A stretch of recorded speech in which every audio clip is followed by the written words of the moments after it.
Hello, my name is Tobias Lilja. I was the audio director on Little Nightmares 2. I'm going to talk about the audio in the game a little bit. To me, the audio of Little Nightmares is a lot about just trying to enhancing this kind of nightmare world where you as a kid are running bare feet on concrete, being hunted by grotesque enemies breathing down your neck, and the audio is all about just trying to to enhance that and kind of tap into this surreal nightmarish vibe. But to do that, I think it's also important with realism. Like a lot of the sounds are pretty realistic. Like if you pick up a tin can and throw it, it will sounds as you would expect. But then there's also this surreal layer, maybe mostly from the music, and of course the place itself is pretty surreal and otherworldly with these enemies and everything that's going on. Also, another thing that really affects, I guess, everything in the game is the fact that we don't have any dialogue in the game. It makes it more complicated for everyone, but also because you have to, all the information that you will get through text or dialogue has to be told in some other way, even if it's through the environment or through animations or audio. It has to be told in some other way, and it is also interesting because you as a player have to kind of be a bit more invested into kind of trying to interpret the world and the environment and trying to figure out what's going on without someone telling you what's going on. Just because there are no spoken words doesn't mean that there aren't any voices in the game. The vocal sounds are actually really important sounds. Like all the enemies have a voice that they have maybe a breathing sound, and so when they get maybe the player makes a sound that alerts them, they usually do like a scream and then start to chase, and so that kind of vocal sounds are really important to kind of understand what these creatures are, and also maybe understand the intent. Are they chasing you, or what are they up to? Do I need to hide?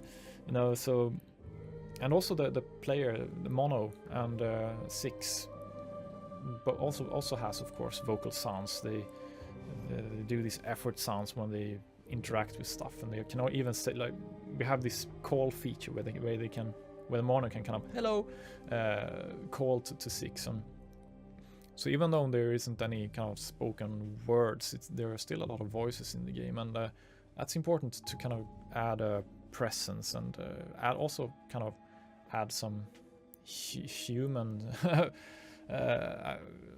like the player in 6 becomes more human if they have a voice. The fact that there is no spoken words also kind of enhances the nightmarish vibe a little bit. To me, it also enhances the feel of not really belonging there. And another thing that we wanted to do in the sequel was to give each level in the game a unique sound style somehow. Because the environments are so different, we also wanted the sound to be different. So for example, in the first level, you're in this forest with a wooden cabin where the hunter lives, and with his taxidermied family. So we started by just looking at the environment, looking at concept art and the different places you would be, and trying to kind of find things in the environment that could help us. There is a swamp in the wilderness, and a swarm of flies does this, this droning bass sound, like, and that could work as a kind of a bass element, or almost a musical element. I really liked when we find sounds like that exists naturally in the environment, but they can also kind of work in a more musical context, because we can kind of blend them into the soundtrack instead of just having this obvious layer of music on top of everything. We can kind of use sounds from the environment and kind of sneak them into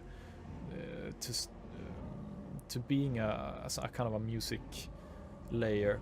And I really like that when like sound effects and ambiences and music kind of blend together. It becomes a blurred line. It's difficult to maybe tell what's music and what's ambience, and what's in the game world and what's not. And yeah, that's something I always look for in the environments, elements like that. But if we look at another level, like school, for example, that's a totally different story. We have the bully characters, these little rascals running around building traps, and then the teacher character, she's playing the piano, and so it's a totally different environment that needed different sound elements to kind of build suspense and build the soundscape. One of my favorite scenes in the game is probably when the teacher is playing the piano. It's near the end of the school level, and she sits by the piano by herself and plays a piece, and the piece she chooses to play says something about her as a character. Like, she has picked this piece to play by herself. It says something about her, but it also becomes a piece of music because you can hear the piano in the level, and you as a player also, when she does pauses to write something in her notes, you as a player also have to stay quiet, so otherwise she will hear you and attack you. So it also becomes kind of integrated in the gameplay. The piano kind of exists in all these levels at the same time. It's both gameplay, it's music, and it also says something about the teacher character. And yeah, I really like that kind of when a single element that actually exists in the world can work in so many levels. If we compare the first game with the second game, I think that from an audio perspective, I think we really wanted to emphasize the kind of claustrophobic submarine vibe in the first game, because most of the first game takes place underwater, and it's pretty easy to kind of add these heavy, thick, droning industrial tones, just to add this kind of, it makes sense when you're underwater, right?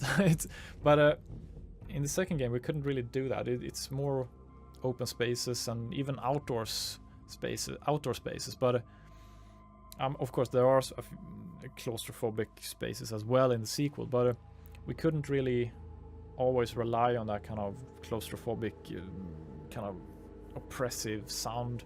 The second game sounds a little bit different. There are maybe more background music, and like in the Pale City level near the end, there's a lot of like heavy rainfall, which is a cool sound element, and it's also a wider range of emotions generally in the second game.